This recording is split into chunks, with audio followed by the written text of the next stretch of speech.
цоохор ирвэсийн тархалт нутаг бол үндсэндээ бол Төв Азийн хэмжээнд байдаг.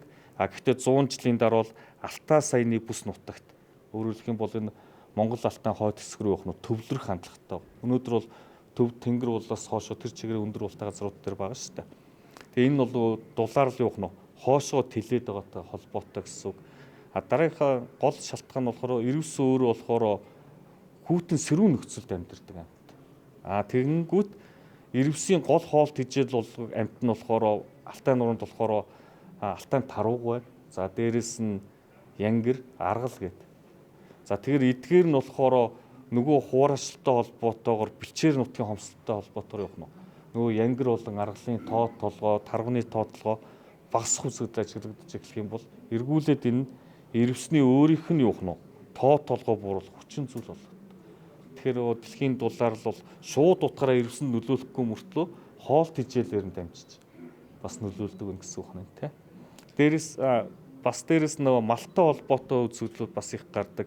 Гэхдээ өмнө нь бол одоо монголчуудын хувьд болохоор биднээс нөгөө байгаль зэрлэг амьтантайгаа угаасаа л хамт байж ирсэн хүмүүс байхгүй.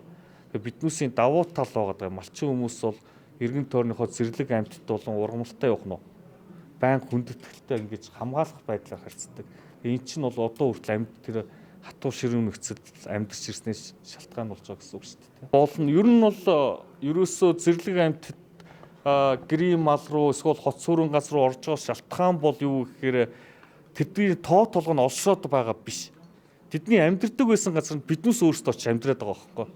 Одоо Сэлэнг рүү бол одоо сүүлийн 2-3 жил та нийгмийн сүлжээр нэлээд санзаарсан баг баавгаа орж ирээд байна гэл те. Баах тэр чинь хуучин бол огт айл нутгалдгүй байсан газрууд байхгүй. Тэгээд нөгөө малчид чинь нөгөө хуурашилт гантай холбоотойгоор нийгмийг шилжилт тулсан шүү дээ. Баруун аймагуудаас Сэлэнг, Төв аймаг руу, зээрс нь Зүүн аймаг руу одоо малчид их нүүсэн те. Тэгээ тэдгээр малчид чинь шинэ газар очихоор чинь бэлчээр нутгийн хомсолтой байхгүй. Тэгэхээр өмнө нь малын бэлчээрд ашигладаггүйсэн тэр зэлүүд газараар газарт авьяаш өгж байгаа шүү дээ. Бэлчээр гарч өгнө нутгийн хүмүүс чинь. Тэгэхээр тэр газар чинь бол угаасаа нөө зэрлэг амьтад баавга анханасаа байдаг байсан газар. Тэр ирвэс байдаг байсан газар л бол айлуу шахаж нүгээд хахаар нөгөө ирвэс чинь хажууд нь ирж байгаа хамгийн амархан барьж болох хоол руугаа л явах нь орно гэсэн үг байхгүй. Тэгэхээр тэрнээс холбоотой явах нь улбаатайгаар л тийм нөхцлүүд гарч байгаа гэсэн үг. Тэгээ ер нь бол байгаль хамгааллын хувьд бол одоо биднээсийн барьж байгаа нэг гол зорилго болохоор зэрлэг амьтан ургамлын ховор зүйлийг хамгаалахаас гадна нөгөө тухайн нутгийн уугуул иргэдийн одоо тухайн нутгийн иргэдийн эрх ашигыг бас бодох ёстой гэдэг зүйл их тавигдаж байгаа гэсэн. Тэрийг яаж одоо зүүцэх ёстой одоо зохион байгуулах гэдэг нь бас байгаль хамгааллын нэг чухал шаардлага болоод байгаа гэсэн. Байгаль хамгааллын салбар дээр одоо ийм өөрчлөлтүүдийг шууд зогсоодог одоо тухайн амьтан ургамалд нь ингээд хандаа тэр одоо гарч байгаа өөрчлөлтийн шууд зогсоодог тийм арга хэрэгслүүд гэж нь бол байхгүй. Зүгээр нөлөөлж байгаа хүчин зүйлийг нь багасгах гэсэн үг. Тэгэхээр саяны одоо энэ шилжилтэнд хүрэхэд нөлөө хүргэж байгаа гол хүчин зүйл нь болохоор хүнээс угшилтай, хүний гаралтай хүчин зүйлүүд. Энэ хүчин зүйлүүдийг л биднээс өөрсдийнхөө үйлийг хянжиж л явах нь. Энэ өөрчлөлтийг л зогсоох боломжтой.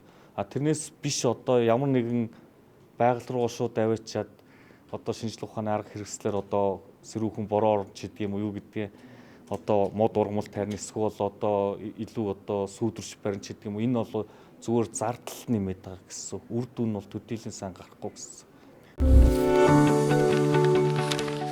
100 түүчэлэх 100 нэмэтээс өнөн цаасан хэвлэл болон цахим хэлбэрээр уншигч танд хүрч байна.